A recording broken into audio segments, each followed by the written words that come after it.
Shalom à vous tous qui nous suivez dans Méditons avec Safi. J'espère que vous allez bien. Pour ma part, je vais très bien grâce à Dieu.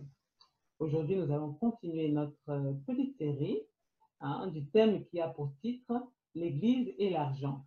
Dernièrement, nous avons parlé de la dîme. Nous allons un peu continuer à ce sujet, étant donné qu'il y avait certaines réponses qui n'étaient pas assez claires et il y a aussi des questions qui n'ont pas été posées, qui n'avaient pas été posées. Alors, comme d'habitude, je ne suis pas seule, je suis accompagnée d'un serviteur de Dieu qui répond au nom de Pasteur Philippe, que je salue de suite. Shalom, serviteur de Dieu, comment tu vas? Shalom, shalom à toi et shalom à tous les bien-aimés. Et nous bénissons le Seigneur pour la grâce qu'il nous accorde et nous croyons que ses faveurs continuent à pouvoir réellement se répandre sur nous afin que nous puissions continuer à le servir. Et voilà pourquoi nous ne cessons d'élever le nom de notre Seigneur. Que Dieu soit loué, on est bien portant. Amen, amen. Alors, comme je disais, nous allons parler de l'Église et l'argent. Le sujet de base, c'est la dîme. Et Pasteur Philippe, je pense que tu te souviens que tu as pu répondre à certaines questions, que tu as pu développer certaines choses. Aujourd'hui, nous allons continuer. J'ai préparé des questions, vraiment auxquelles tu prendras soin de répondre, j'espère, à la lumière de la parole de Dieu. Voilà. Alors, sans plus tarder, je vais d'abord te demander, s'il te plaît, Pasteur Philippe, était-il possible de respecter la loi de Moïse à la lettre, s'il te plaît? Bon, les Écritures démontrent que il est pratiquement impossible de pouvoir accomplir toute la loi, pratiquer toute la loi, si je peux dire le mot exact. Voilà pourquoi dans le livre de Galates, chapitre 3, je crois le verset 10, il est dit, maudit soit quiconque est sous la loi. Pour quelle raison? Parce que lorsqu'il n'observe pas ce qui est écrit dans la loi et ne le met pas en pratique, il est sous la malédiction. Et Jacques vient pour dire que si tu respectes tous les commandements et que tu transgresses un seul, tu es coupable de tous les commandements. Donc, on comprend qu'il est impossible à l'homme de pratiquer toute la loi mosaïque, selon la D'accord, lettre. merci beaucoup. Donc, celui qui ne pratique pas la loi complètement est sous la malédiction. Ok, donc je pense que ceux qui nous suivent pourront méditer par rapport à la réponse que tu viens de donner. Voilà. Je vais continuer en te demandant, s'il te plaît, est-ce que le livre, non, le livre de la Genèse, au chapitre 14 et au verset 20, au verset 19 à 20, nous dit qu'Abraham donna la dîme à Melchisédek, la dîme de tout. De quelle dîme de tout s'agissait-il, s'il te plaît, Pasteur Philippe? Je crois que les Écritures sont claires, c'est la dîme du butin. Donc, Abraham va faire la guerre au roi et arracher le butin de guerre. Et lorsque Melchisedec va se pointer devant lui, il va donner cette dîme. Hébreu aussi le confirme pour dire que c'était la dîme de butin. Donc, Abraham n'a pas donné le fruit du travail de ce champ ou de ces élevages. Ça, c'est un point qu'on doit souligner. Et deuxièmement, quand vous parlez du type, Abraham a donné à Melchisedec. Mais qui est Melchisedec? Melchisedec est sacrificateur. Melchisedec est roi.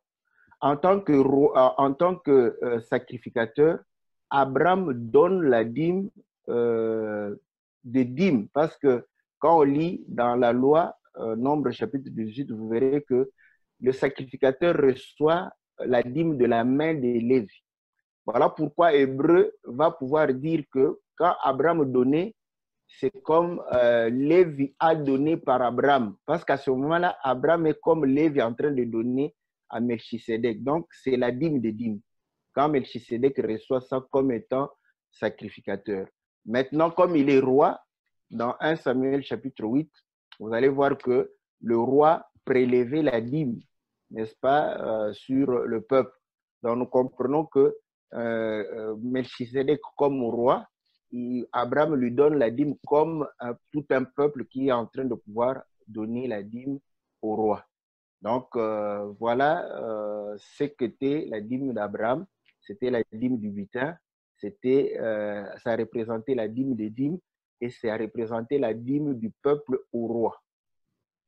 D'accord, parce que souvent, lorsque nous allons, lorsque on nous recommande de donner la dîme, je pense que on nous donne, on fait référence à ce verset souvent, mais je pense que ce n'est pas comparable à ce que nous n'avons pas de butin, n'est-ce pas? Nous ne sommes pas partis en guerre, mais bon. Oui, bon, c'est pourquoi vous allez comprendre que ceux qui aiment la lettre, ceux qui aiment rester sur les écritures, le sens littéral, auront des difficultés, auront des problèmes parce que ce n'est pas le travail de main d'Abraham, mais c'est le butin aujourd'hui. Mais vous allez comprendre que si on veut aller un peu dans le sens, on va dire que la guerre, c'est comme un travail. Donc, ouais, donc il ne faut pas rester sur la lettre. Et la Bible dit la lettre tue, l'esprit vivifie. Donc, vous allez comprendre qu'il faut toujours chercher à monter pour comprendre la pensée de la dîme, pour comprendre pourquoi ces choses sont arrivées. Et vous verrez qu'on n'aura pas de difficulté de pouvoir peut-être vivre ou accomplir la dîme dans la foi. Merci beaucoup pour cette précision, pour ces précisions. Mais pouvez-vous ajouter aussi quelque chose à votre réponse, s'il vous plaît? J'aimerais savoir, est-ce qu'il a versé, lorsque vous parlez du butin, il n'y a eu que ce butin ou il y a eu plusieurs butins? Combien de fois il a versé cette dîme à Melchisedec, s'il vous plaît? Bon, vous allez comprendre que Melchisedec s'est présenté devant lui une seule fois, donc il a donné la dîme une seule fois. Donc on comprend que Abraham n'a pas encore donné la dîme, il allait donner à qui? Parce que la dîme, c'est le sacrificateur ou le Lévi qui prend la dîme. Donc, on comprend que il n'a donné qu'une seule fois. Voilà pourquoi nous disons, lorsqu'on se réfère à Abraham, il faut faire attention. C'est vrai que c'est aussi un témoin par rapport à l'explication sur la dîme, mais il ne faut pas se focaliser sur la lettre de ce témoin-là parce qu'il n'a donné qu'une seule fois. Si vous dites que nous devons donner comme Abraham, quelqu'un d'autre va te dire que bon, si c'est comme ça, je vais donner une seule fois. Donc, mais du moins, ça nous renseigne qu'Abraham a donné la dîme, il a donné à Melchisedec, ça nous renseigne sur le sacerdoce. Alors, pourquoi nous disons, s'il n'y a pas de sacerdoce, il n'y a pas de sacrificateur, il n'y a pas de lévite, on ne donne pas la dîme. Merci beaucoup. Sachant qu'il faut un certain temps pour que des fruits et des légumes puissent mûrir, Pasteur Philippe, est-ce que la dîme des produits de la terre était mensuelle pour les enfants d'Israël? Non, comme vous le dites, ce n'était pas mensuel. Les Écritures disent clairement que quand tu prélèves la dîme de l'année, donc on avait la dîme de l'année, donc on comprend que c'est par rapport aussi au nombre de récoltes ou de moissons qu'il faisait. Vous savez qu'il n'avait pas peut-être une grande technologie parce qu'aujourd'hui, on peut faire 2 saisons de culture, n'est-ce pas, en une année, parce qu'on peut jongler un peu avec la technologie pour apporter ce que la nature ne donne pas aux plantes. Mais à leur époque, ils respectaient la nature, donc ils faisaient une saison culturelle, d'où ça fait que la dîme se donne à l'année pratiquement. Mais c'est vrai, vous allez comprendre qu'on avait la moisson pour les blés, pour l'orge, donc ça fait pratiquement 4 mois et puis on récolte. Et les fruits qui, eux, donnent une fois l'an. Donc, et la fête de moisson, vous le savez, c'est là où il y a eu la Pentecôte. Il y a la fête des récoltes qui était au 7e mois. Donc, on comprend que c'est pendant ces périodes où on a moissonné, où on a récolté, qu'on pouvait donner la dîme par rapport aux fruits de la terre. Maintenant, aux fruits, par rapport aussi, n'est-ce pas, à l'élevage, vous allez voir que les bêtes ne mettent pas bas chaque mois. Donc, c'est en fonction de la mise bas des bêtes qu'on donne à Dieu ce qui lui revient. Voilà ce que je peux dire. Donc, c'est difficilement que ça puisse être mensuel. Donc, ce n'était pas à leur époque mensuel. C'était, les Écritures le disent clairement, annuel. Voilà pourquoi dans Deutéronome, on parle de la dîme de l'année. Après, on dit la troisième année, tu vas faire sortir ta dîme, n'est-ce pas, à la porte. Donc, voilà ce que je peux dire par rapport à cela. D'accord, je vois. Mais bon, en lisant Genèse 28, Genèse 28 au verset 20, je pense, je ne me trompe pas, donc il est clair et net que Jacob avait fait un vœu à l'Éternel. Alors, est-ce que ce vœu doit forcément s'attacher à tous les chrétiens? Autrement dit, est-ce que ce vœu doit s'appliquer à tous, étant donné que ce vœu avait l'air bien personnel? Bon, si nous allons dans le contexte, c'était un vœu de Jacob qui ne concernait que Jacob. Mais Jacob, c'est un symbole dans la parole, comme le prophète Ésaïe le dit, que moi et mes enfants, nous serons des signes et des présages en Israël. Donc, on comprend que Jacob peut être pris comme tout un peuple, mais le vœu est personnel. C'est là où nous allons comprendre maintenant le vœu, et c'est un élan qui vient du cœur, voilà. Or, nous savons que notre volonté vient de Dieu. C'est là où nous pouvons comprendre que lui, il a fait un vœu personnel, mais l'esprit qui l'a poussé, la poussée de l'esprit, c'est ce qui se transmet de génération en génération. Voilà pourquoi il est dit que, poussé par le Saint-Esprit, les hommes de Dieu ont parlé. Donc, c'est poussé par le Saint-Esprit qu'il a parlé. Et ainsi, nous comprenons que nous, comme étant le peuple qui a reçu le Saint-Esprit, nous allons pouvoir être poussés par le Saint-Esprit pour accomplir réellement la volonté de Dieu, la parole de Dieu. Voilà, c'est dans ce sens-là que je peux comprendre. Donc, nous sommes quelque part liés à ce vœu, si je comprends bien, oui ou non? Bon, l'écriture dit, l'écriture ne peut être anéantie. 2 Timothée chapitre, je crois, 3 verset 16, toute écriture est inspirée de Dieu pour nous enseigner, pour nous instruire, pour nous corriger, pour nous reprendre, afin que l'homme de Dieu soit prompt pour toute bonne œuvre. Donc, on peut utiliser cette écriture pour permettre à quelqu'un d'accomplir la parole de Dieu. Mais ce n'est pas lié dans le sens que parce qu'il a fait ce vœu sans que tu ne comprennes ce qu'il y a dedans, tu te lis dans ce vœu-là. Et pour preuve, maintenant, la question qu'on peut se poser, où est-ce qu'il a donné sa dîme? Si vous pouvez nous aider, parce qu'il a fait le vœu. Alors, quand il a fait le vœu, on a vu, mais quand il a donné la dîme, où est-ce qu'il a donné? Parce que lui n'a pas rencontré Melchisedec, qui n'a pas rencontré un sacrificateur ou un lévite. Mais justement, pouvez-vous me répondre? Je ne veux pas vraiment répondre parce que c'est une réponse où vous allez me dire que voilà, c'est selon votre compréhension de la parole. Mais Bon, même comme on est, non, nous on est humble. Si on veut maintenant que ceux qui comprennent peut-être mieux que nous, qu'ils lisent d'abord ce que, parce que nous on a quand même une compréhension. C'est là où vous allez comprendre que Dieu parle tantôt d'une manière ou d'une autre. Donc il a fait un vœu, mais il va pas, on n'a pas parlé de cela de manière explicite. Mais vous allez comprendre que quand Jacob rentre, revient de chez Laban, il va donner des présents. Mais maintenant, poser la question pourquoi il a donné des présents, il a fait des offrandes, pourquoi il a fait ça. Donc là, vous allez comprendre qu'il est revenu sur le lieu où il avait fait son vœu. Il y avait une pierre qu'il avait oint en allant, et quand il reviendra, il va oindre plusieurs pierres. Donc, on comprend par là qu'il est allé seul.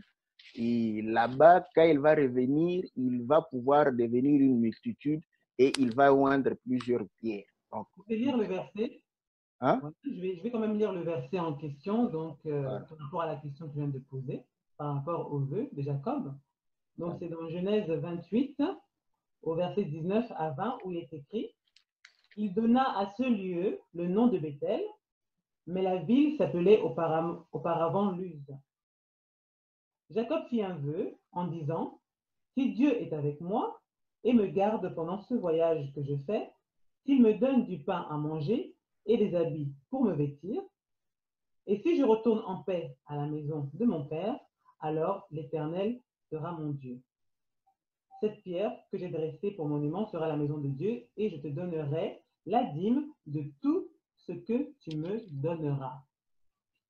Effectivement, la dîme de tout ce que Dieu lui donnera. Mais il donnera cette dîme à qui? Ah, ben voilà, il a fait un vœu. Maintenant qu'on cherche, il a donné à qui cette dîme-là. Vous voyez?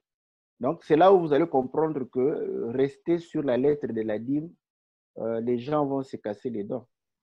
C'est comme ça que nous, on ne veut Je ne pas. pas nous répondre réellement, donc juste pour rappeler Non, parfois aussi, on le fait parce que, vous voyez, quand on répond comme ça devient trop facile. Parce que là, personne, hein, il faut que les gens se rendent compte que noir sur blanc, ils ne verront pas là où Jacob a donné la dîme.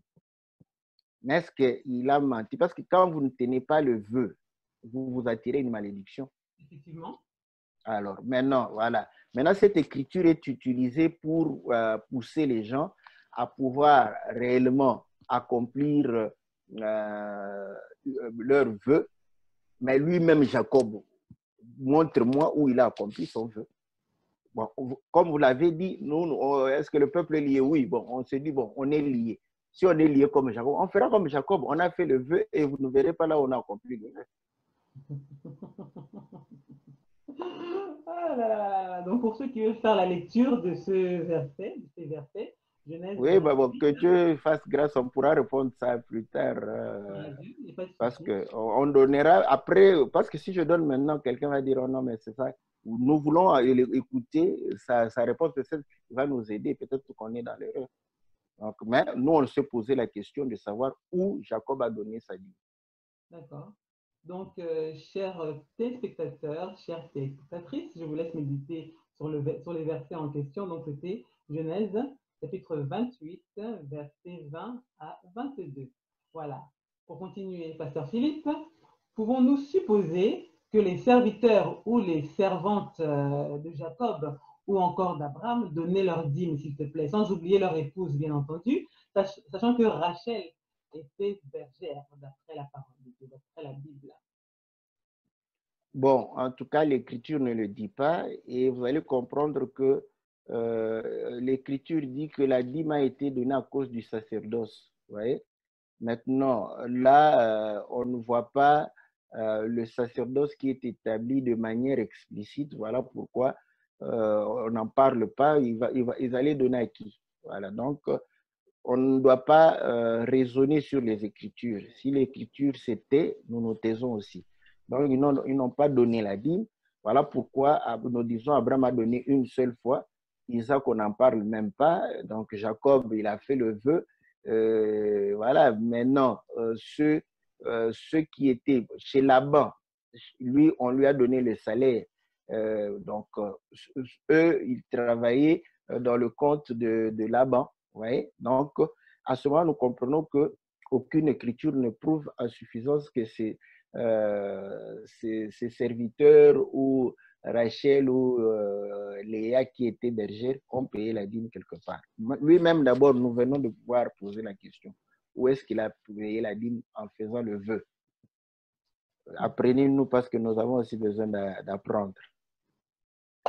Nous avons besoin d'apprendre, s'il vous plaît, aidez-nous. Les personnes qui auront la capacité de pouvoir répondre à cette question, s'il vous plaît, n'hésitez pas à me contacter. Peut-être que nous pourrons partager, méditer ensemble, s'il vous plaît. Nous avons besoin d'apprendre. C'est vraiment très important. C'est vraiment avec humilité, sans polémique. C'est la parole de Dieu. Nous avons besoin d'apprendre. Voilà. Alors, Pasteur Philippe, est-ce que tous les Lévites, sans exception, étaient des sacrificateurs, s'il te plaît? Non, les sacrificateurs, c'était les fils d'Aaron. Aaron est réellement une famille dans la famille des Lévites. Et c'est Dieu qui a fait d'Aaron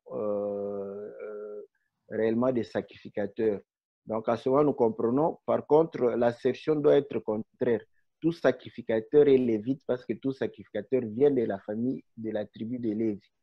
Mais tout lévite n'est pas sacrificateur parce que tout lévite n'est pas fils d'Aaron. Ceux qui étaient sacrificateurs, c'était les fils d'Aaron. Merci, merci, merci beaucoup. OK. Bon, Pasteur Félix, s'il vous plaît, c'était quoi, en fait, la maison des trésors? Et si vous nous répondez, bien sûr, j'aimerais que vous puissiez aussi nous dire qu'est-ce que représente la maison des trésors aujourd'hui? Que représente la maison des trésors aujourd'hui et c'est quoi la maison des trésors, s'il vous plaît? Bon, la maison de trésor, c'est la maison où on gardait l'or, l'argent, les ustensiles du temple. Donc, c'était comme un coffre ou une chambre, parce que généralement, il y avait des chambres où c'était réservé pour pouvoir placer le trésor du temple. Les ustensiles étaient en or, les ustensiles qu'ils utilisaient, et les dîmes qu'on donnait, ce qu'on offrait au temple, on les gardait dans la maison du trésor.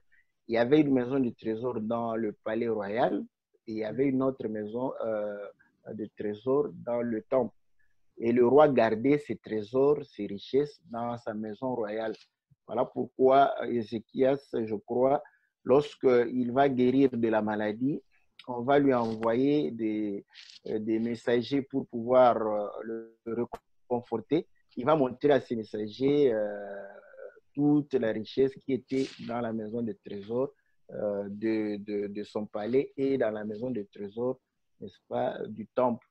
Et je crois qu'il a aussi envoyé au roi qui avait envoyé les émissaires quelques biens, quelques richesses. Et le prophète viendra, il dira, comme tu lui as montré tout cela, le roi de Babylone viendra, il prendra tout ça et va amener à Babylone. Et on comprend que lorsque nous lisons à Babylone, le fils de Nabuchodonosor va utiliser ces ustensiles pour boire pendant un festin. C'est là où une main est sortie pour pouvoir écrire Pezel, Pezel, Tekel, Pharasem, pour pouvoir réellement démontrer que Dieu l'a pesé et puis Dieu l'a divisé donc, pour montrer que son royaume prenait fin. Donc voilà ce que nous pouvons dire. Maintenant, sur le plan spirituel, d'abord de manière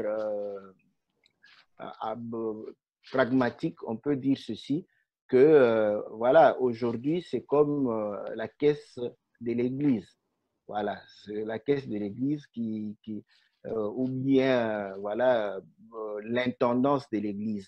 C'est ça, où on garde les instruments, on garde les biens de l'Église, on garde aussi, ils ont en charge aussi l'argent de l'Église. Donc, ceci pour démontrer que, comme il est dit qu'on doit amener la dîme dans la maison du trésor, généralement, la dîme doit être passée dans les caisses de l'Église, pas dans les poches des pasteurs directement. Ça doit passer dans les caisses de l'Église et c'est à partir de l'Église qu'on va les payer pour le travail qu'ils font. Pas dans la poche des pasteurs, mais dans la caisse de l'Église. Donc, dans les mains de certaines personnes qui seront en fait, voilà, qu'on aura choisi pour pouvoir gérer cet argent. Donc, le pasteur n'a pas le droit, si je puis dire, de toucher cet argent-là. Non, non, ce sont les diacres qui gèrent l'argent et les biens de l'Église. Donc, et vous allez comprendre que même au temps des apôtres, quand on amenait les biens, on déposait aux pieds des apôtres, mais ce ne sont pas eux qui géraient ça, parce qu'il y avait les services des diacres qui prenaient cet argent pour pouvoir donner maintenant à chacun selon ses besoins. Donc, vous voyez, ça va éviter beaucoup de choses. Pourquoi? Parce que si vous êtes à 2, 3 pasteurs et que vous donnez à quelqu'un en main, il peut garder ça et les autres ne seront pas informés. Mais si ça passe à l'église, on sait que voilà, il y a l'argent qui est venu pour les serviteurs et on va donner à chacun selon les besoins. Donc, si l'un a plus de besoins que l'autre, on peut lui donner plus d'argent parce que Dieu a toujours cette habitude de donner à chacun selon ses besoins. Donc, il faut enlever déniveler les salaires des hommes de Dieu. Merci beaucoup. Donc, c'était le verset en question concernant la question que j'ai posée. Malachie 3,10, n'est-ce pas? Donc, apportez à la maison du trésor toutes les dîmes afin qu'il y ait de la nourriture dans ma maison. Mettez-moi de la sorte à l'épreuve de l'Éternel des armées et vous verrez si je n'ouvre pas pour vous les écluses des cieux, si je ne répands, pas sur vous la bénédiction en abondance. Ça aussi, c'est un verset que vous aimez beaucoup, hein? Franchement, à la fin, à la conclusion, les serviteurs de Dieu, les ministres, vous prenez le temps vraiment de vous appuyer dessus pour essayer en fait de soutirer les dîmes comme il faut, n'est-ce pas? Mais il faut aimer toutes les Écritures, hein, parce que Israël, en sortant de l'Égypte, il a mangé tout l'agneau. Tout dépend de Donc, la nous, motivation aussi, pasteur Philippe. Comment, dans quel but c'est demandé, comment cela mais est demandé, n'est-ce pas? Les intentions. oui, mais on ne refuse pas. D'abord, il faut avoir des principes. Voilà pourquoi nous, nous marchons par des principes. Donc, comme c'est une partie de l'agneau, on ne peut pas rejeter parce qu'il nous est demandé de manger tout l'agneau. Et le Seigneur, dans Jean chapitre 10, dit que l'écriture ne peut être anéantie. Donc, on ne va pas anéantir l'écriture parce que quelqu'un se plaît à cette écriture-là. Le problème maintenant, c'est de pouvoir chercher à donner l'explication par rapport à l'écriture parce que la lettre tue, l'esprit vivifie. Voilà pourquoi nous avions dit que la dîme est donnée dans la maison du trésor de la maison de Dieu. Or, c'est pourquoi vous allez comprendre que les dîmes auparavant ne se donnait pas dans la rue, ça se donnait au temple. Et voilà pourquoi le Seigneur dira que quand je vais choisir un lieu où je mettrai mon nom, vous allez apporter vos offrandes, vous allez apporter vos dîmes, tout ça. Et il faut savoir qu'en Israël, on n'avait pas le droit de pouvoir égorger un animal en dehors du temple. Quand vous égorgez un animal en dehors du temple pour pouvoir un animal au sacrifice, vous êtes déjà soupçonné pour l'idolâtrie. Le lieu où il fallait égorger les animaux, c'était au temple. Donc, vous allez comprendre que et la dîme était amenée au temple. Maintenant, vous allez comprendre qu'aujourd'hui, même les Juifs, n'est-ce pas, ils n'accomplissent pas la dîme littéralement comme ça se faisait dans la loi. Ils ont adapté parce qu'ils savent qu'il y a plusieurs lois qui ne peuvent pas être appliquées à cause du fait que le temple n'existe plus. Donc, ils ont adapté des lois par rapport à cet élément-là. Donc, on comprend qu'il faudrait chercher à comprendre le sens de ces choses afin de pouvoir comprendre l'écriture. Mais vous allez comprendre que le Seigneur est en train de pouvoir dire que voilà, vous me volez parce que les gens ne veulent pas donner la part de Dieu. C'est pourquoi nous avions dit que la dîme est la part de Dieu. Dieu, il ne peut pas dire que vous m'avez volé si ce n'est pas sa part. Donc, il a dit que vous avez volé dans les offrandes, dans les dîmes. Donc, ce qui lui appartenait. Il n'a pas demandé au peuple de lui donner ce qui appartenait au peuple, ce qui lui appartenait. Quand vous ne donnez pas à Dieu ce qui lui appartient, vous volez Dieu. Donc, aujourd'hui, nous comprenons que tout celui qui travaille avec Dieu doit donner à Dieu sa part. Si tu ne donnes pas la part de Dieu, tu es un voleur. Voilà, tu voles à Dieu. C'est comme ça que nous avions dit que Dieu agisse comme un Congolais, parce qu'un Congolais, quand tu le fais comme ça, la prochaine fois, il ne t'accompagne plus dans ce que tu vas pouvoir faire. Tu le feras seul. En tout cas, grand merci. Merci pour cette précision. Donc, là, vous avez fait référence à Malachie 3,8, hein, où il est écrit « Un homme trompe-t-il Dieu? Car vous me trompez et vous dites « En quoi t'avons-nous trompé ?» dans les dîmes et les offrandes. Donc, en réalité, il y a Dieu seul sait qui le trompe. Hein. Nous ne pouvons pas dire que telle personne trompe Dieu ou quoi que ce soit. Dieu seul peut Non, dire. mais Dieu sait et Dieu révèle. Voilà, Anania et Azaria ont trompé Dieu, mais il a révélé ça à Pierre.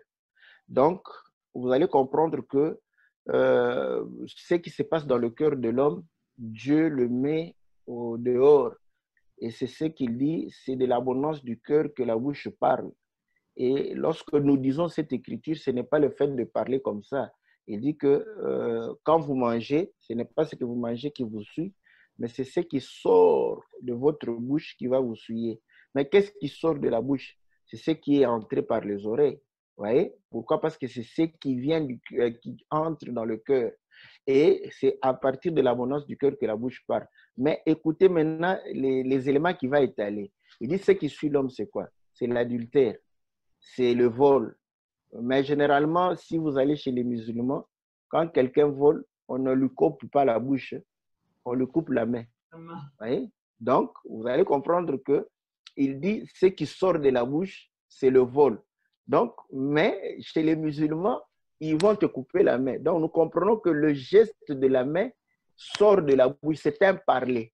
Vous voyez? Donc, on comprend que la vie de quelqu'un, le comportement de quelqu'un, ce qu'il fait, c'est un parler et cela vient de son cœur. Et lorsque tu ne donnes pas la part de Dieu, on comprend que tu es en train de voler Dieu. Vous voulez qu'on prie et que Dieu nous montre dans une vision, on comprend que à moins que tu ne puisses pas travailler, que tu sois un nécessité. Voilà. Mais celui qui travaille et croit qu'il travaille avec Dieu doit donner la part qui revient à Dieu. Mais justement, dans cette part qui revient à Dieu, Pasteur Philippe, dans la vidéo précédente, vous nous avez bien précisé que la dîme n'était pas le calcul arithmétique. Donc, j'aimerais que vous puissiez revenir sur ces éléments-là. Comment devons-nous donner, Pasteur Philippe? Est-ce que nous devons donner 1/10 de notre salaire? Est-ce que ça doit être de façon mensuelle, s'il vous plaît? Bon, vous allez comprendre que parce que lorsque nous travaillons, nous recevons le salaire mensuel. Donc, normalement, nous devons aussi payer mensuellement. Mais on peut aussi faire, parce que l'État aussi nous fait ça.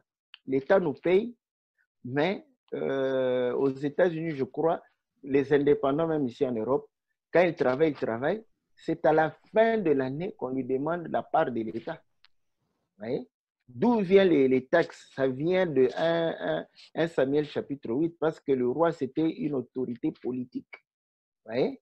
Donc, pour organiser la société. Et le roi prélevait la dîme. C'est là où vous allez comprendre que c'était la part du roi. Voyez? Et le peuple était ses serviteurs, ses esclaves. C'est là où nous disons, par rapport à Melchisedec, on ne peut pas fuir pour dire que voilà, parce qu'on a dit que quand il donne à Melchisedec comme sacrificateur, c'est la dîme des dîmes. Donc, ça n'a rien à voir avec la dîme du peuple, parce que le sacrificateur reçoit la dîme des dîmes. Maintenant, quand on donne comme roi, il donne comme le peuple. Mais le peuple, quand il donne, il est esclave. Il appartient au roi. Voilà. Donc, à ce moment-là, vous allez comprendre que il appartenait au roi. C'était avec cet argent que le roi pouvait organiser. Voilà pourquoi Salomon était riche.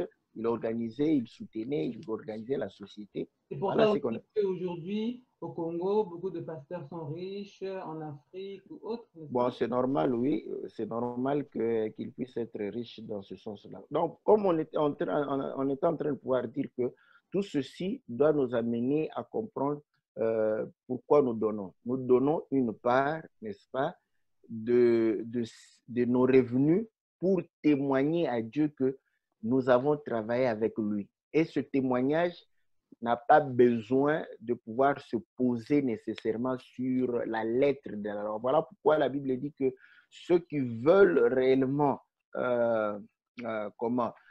vivre par les œuvres de la loi, ils vont pouvoir réellement manquer la justification du Seigneur. Donc, nous comprenons que ce n'est pas par les œuvres de la loi, mais c'est par la foi. La foi nous démontre que, voilà, comme nous avons travaillé avec Dieu, nous devons donner sa part.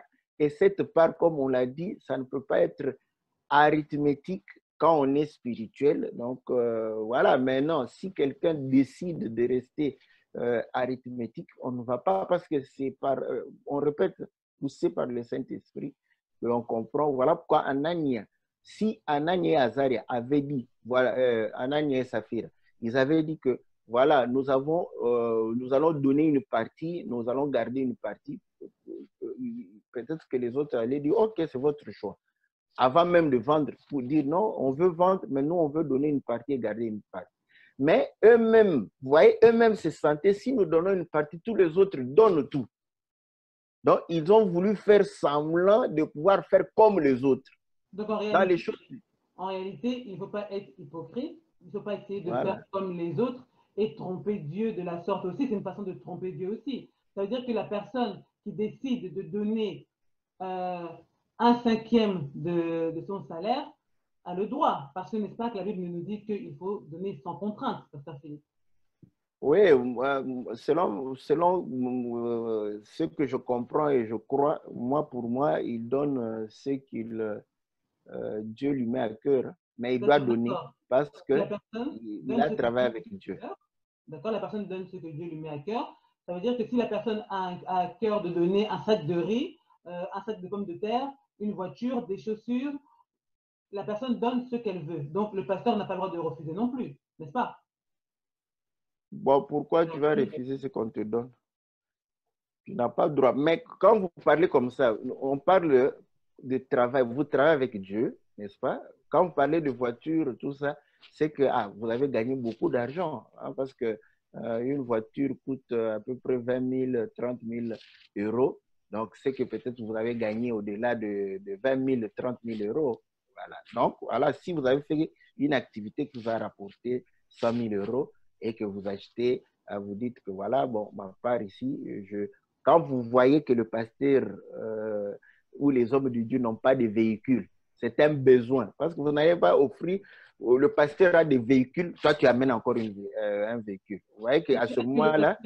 Est-ce que le ministre de Dieu a le droit d'exiger la somme? Non, mais si c'est le Saint-Esprit qui te pousse à donner, parce que vous allez comprendre que quand Élie est allé chez cette femme soulamite, et il a vu le besoin. Il a compris que dans cette maison, nous n'avons jamais vu un enfant.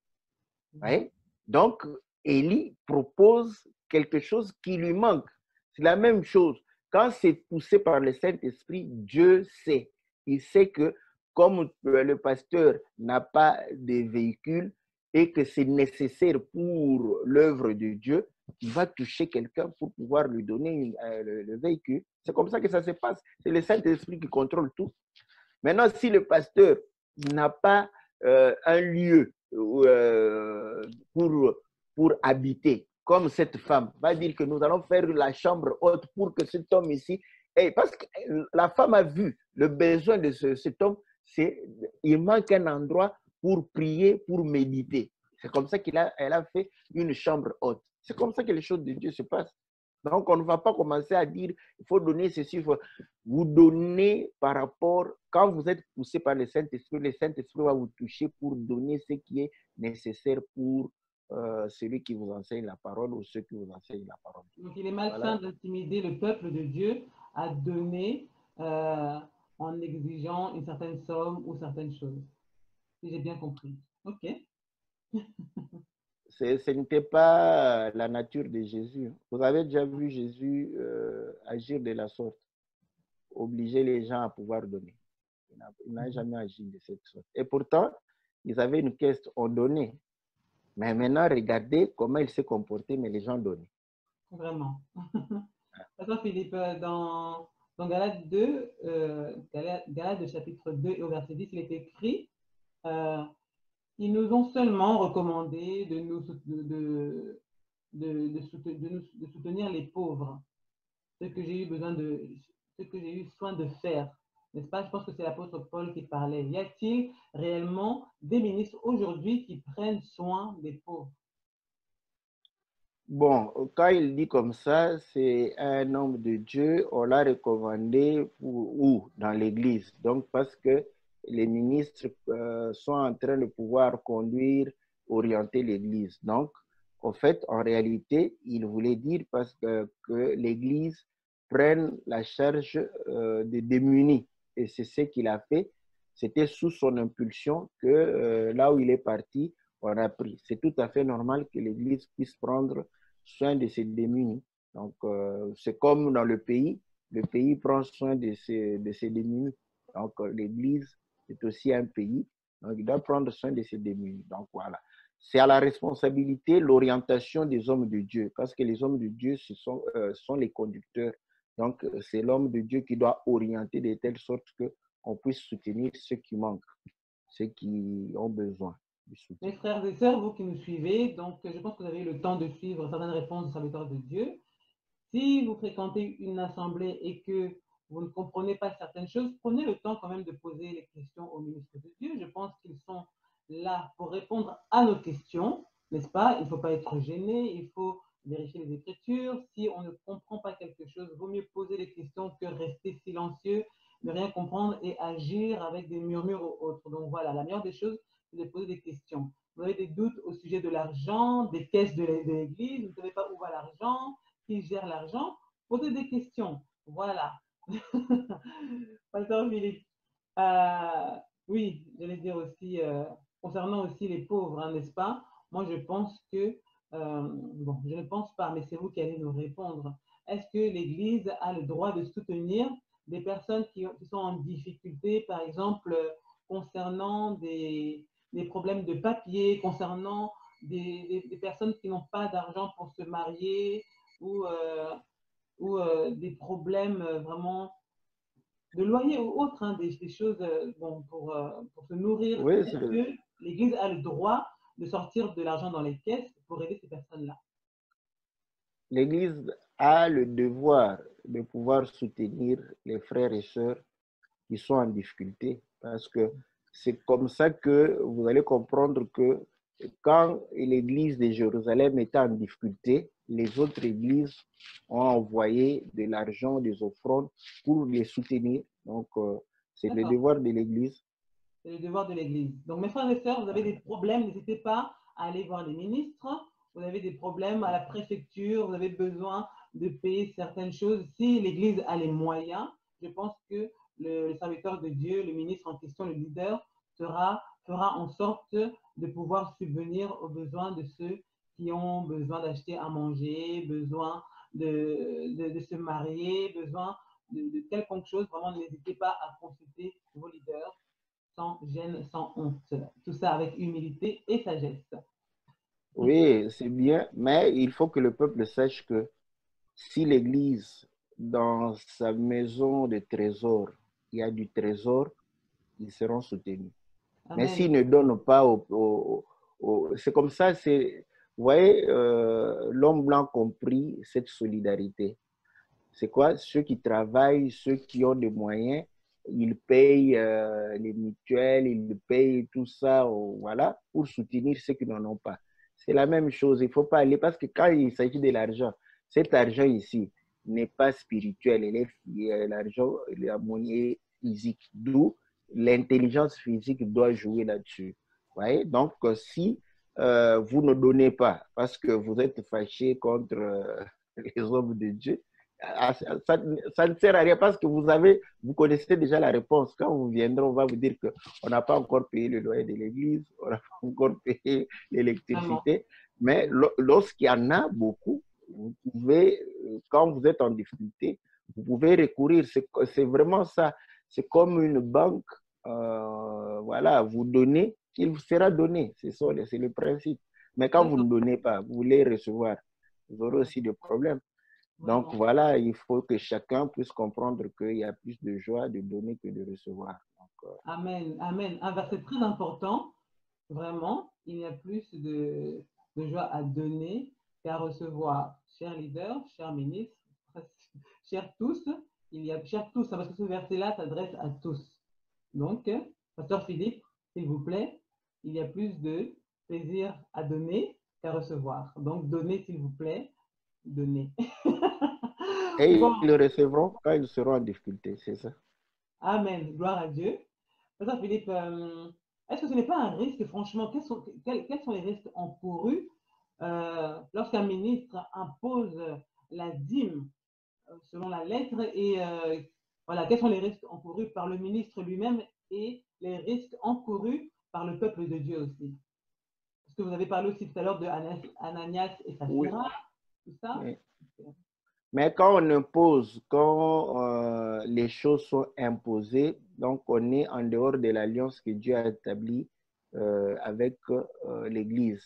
Car Hébreu, je crois, chapitre 8 dit que Dieu établit une nouvelle alliance dans laquelle lui-même va inscrire sa parole dans le cœur et dans l'esprit de ceux qui le servent, de telle sorte que personne ne puisse enseigner son concitoyen, donc que personne ne puisse imposer.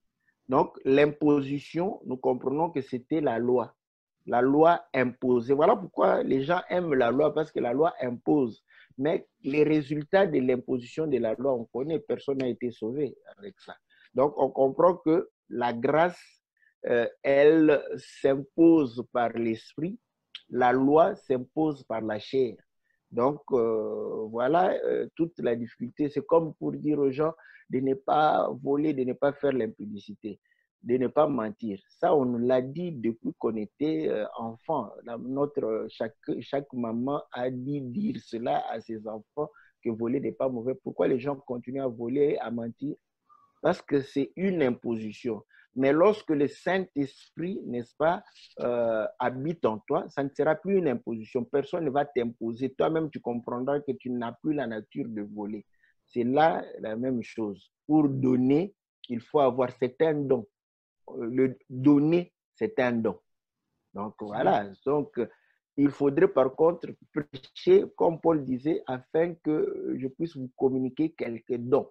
Donc, quand les gens auront le don de pouvoir donner, vous n'allez pas crier, vous n'allez pas pouvoir réellement faire de bruit, ni vous énerver, parce que quand vous vous imposez, vous finirez par vous énerver, parce que quand les gens ne vont pas obéir, vous allez commencer à les insulter, hein, pour dire À les que, maudire, voilà, même. À les maudire. voilà, donc, et pourtant, la Bible dit que d'une même source, on ne peut avoir l'eau amère et l'eau vive. Donc, on ne peut pas, par ta propre bouche, tu bénis ce peuple, après tu le maudis encore. Donc, voilà ce que nous pouvons dire. Donc, dans la grâce, nous n'avons pas euh, cette philosophie. Prenez la femme adultère, vous voyez, le Seigneur, les autres voulaient lui imposer. Mais le Seigneur a dit, où sont-ils? Je ne te condamne pas, mais va, ne pêche plus. Donc, une exhortation. Donc, voilà, la grâce nous enseigne à renoncer. Vous voyez? Donc, c'est ça la différence entre la grâce et la loi. Donc, ceux qui imposent, ils sont sous la loi. Ceux Ce qui sont les imposent prédicateurs de la loi. Ceux qui imposent sont les prédicateurs de la loi. Ils sont sous la loi. D'accord. Bon, on peut dire qu'ils sont sous la malédiction. Et ils poussent le peuple de Dieu aussi à être sous la malédiction. Je peux dire ça comme ça, hein, rapidement. Bon, je n'aime pas trop Ça, c'est moi qui ajoute aller dans au ce début. sens-là, mais tout ce que je sais que c'est un travail vain et ils finiront par commencer à ne parler que d'argent. Donc, pourquoi? Parce que les gens vont donner par séquence de motivation. Donc, quand il ne parle pas de l'argent, les gens ne vont pas donner. Et donc, s'il a tout le temps besoin d'argent, bon, et voilà pourquoi on a certains spécialistes d'argent et de prospérité. Donc, parce qu'ils sentent qu'ils doivent, or la Bible, c'est vraiment un océan. Donc, il y a beaucoup de choses à pouvoir parler. Donc, on ne va pas se focaliser seulement sur l'argent. Nous nous focalisons sur la vie de Christ dans l'homme. Et Christ a donné. Donc, nous aussi, nous allons donner parce que c'est un don. Christ est un don, il a donné. Il a donné de sa vie. Il a donné de ce qui était meilleur en lui. Comment nous, on ne va pas donner? Justement, en parlant de dons, Pasteur Philippe, si Jésus-Christ est notre sabbat, je vais encore vous poser la question, pouvons-nous dire que Jésus-Christ a accompli la dîme? Parce que la dîme, quelque part, c'est non seulement, oui, bon, je vais dire un dixième, vous avez dit, ce n'était pas le calcul arithmétique, mais c'est le premier-né, n'est-ce pas? Est-ce que Jésus-Christ a accompli la dîme aussi? Oui, mais il a dit, je ne suis pas venu abolir la loi, mais je suis venu accomplir la loi. Et à la croix, il a dit, tout est accompli. Donc voilà. Maintenant, le problème est que il a accompli comment? Bon, maintenant, la question que je peux vous poser, où est-ce qu'il est allé donner la dîme? Oui? Donc, littéralement, comme ça, vous ne verrez pas. Mais il accomplit, n'est-ce pas?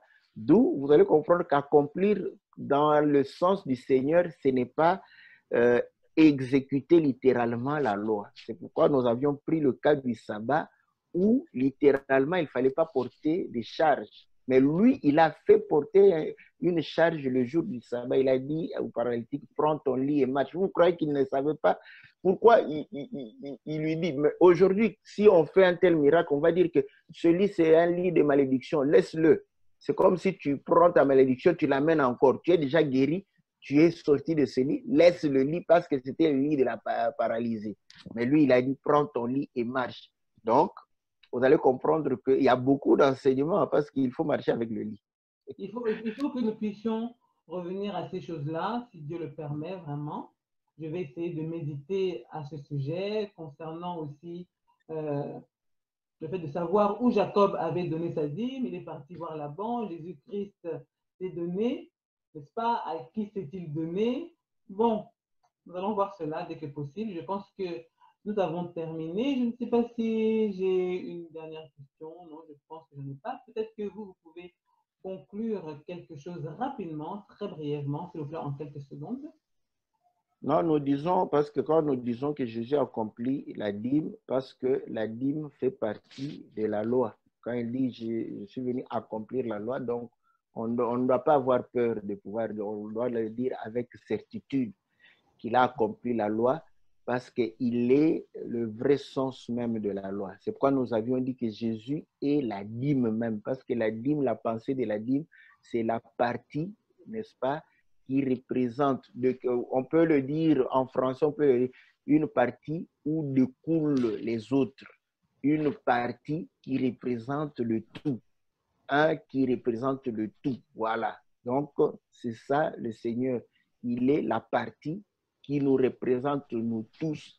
Il est la partie qui a été agréée, la partie du travail qui a été fait, n'est-ce pas? Et voilà pourquoi il dit, le grain de blé, s'il tombe et ne meurt. Donc, ce grain s'est sacrifié pour porter plusieurs fruits, donc plusieurs grains. Donc, voilà ce que nous pouvons dire avec certitude. Nous réaffirmons ceci pour que tu sois réellement libéré du joug de la loi, parce que la loi, c'est un joug pesant.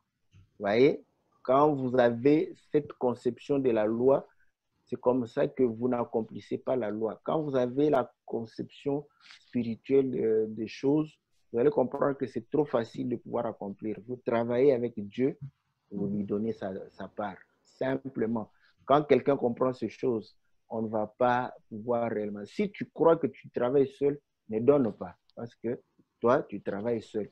Mais ceux qui travaillent avec Dieu donneront à Dieu sa part. Et maintenant, là, c'est poussé par le Saint-Esprit que tu vas donner la part du Seigneur. Les calculs qui font le mal à la tête, nous vous en prions, vous pouvez vous en débarrasser et Dieu vous bénira. Les calculs qui vous font mal à la tête, il faut vous en débarrasser et Dieu vous bénira. Donc, donnez sans contrainte.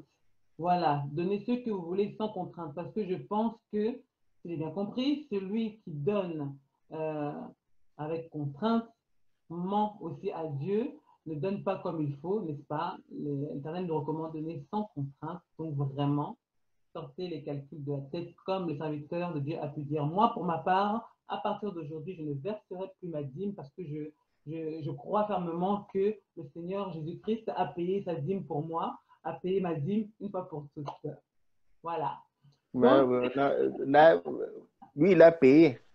Mais toi aussi, tu dois payer parce que tu dois être imitateur de Christ. C'était un peu pour détendre l'atmosphère. Si tu ne fais pas ce que le Seigneur a fait, ça sera un problème. Tu ne seras pas disciple de Dieu. Donc, la manière dont il a payé, c'est la manière dont tu payeras aussi. Ça sera une bonne chose. Imitons le Seigneur. Imitons le Seigneur. Donc, je vous laisse méditer calmement. Prenez le temps de voir les Écritures, que le Saint-Esprit puisse nous convaincre. Pasteur Philippe, merci beaucoup. J'aimerais juste, entre parenthèses, demander quelque chose qui est à peu près hors sujet, qui est vraiment hors sujet, quelque chose que vous avez pu dire tout à l'heure. Vous avez parlé du roi qui avait, le roi Ézéchias, hein, c'est ça, hein, tout à l'heure. Vous avez parlé de Ézéchias, n'est-ce pas qu'il y a une main avec un doigt, n'est-ce pas, qui a écrit sur le mur, comptez, comptez. Vous pouvez juste répéter la phrase, s'il vous plaît? Ah, ça, c'était dans Daniel. Donc, quand Belshazzar a utilisé les ustensiles du temple, donc une main a écrit.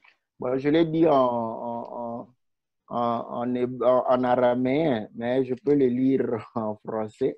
Non, non, non, Parce non, que non. Moi, je veux vraiment que vous puissiez le dire en araméen, s'il vous plaît, parce que on dirait que vous maîtrisez la langue. Donc, est-ce que vous pouvez... non, mais ça ne change, Moi, je ça veux ne vraiment change que vous puissiez rien. le dire en araméen, s'il vous plaît, parce que j'ai senti une maîtrise de la langue comme pas possible. Voici, compter, compter, peser, diviser.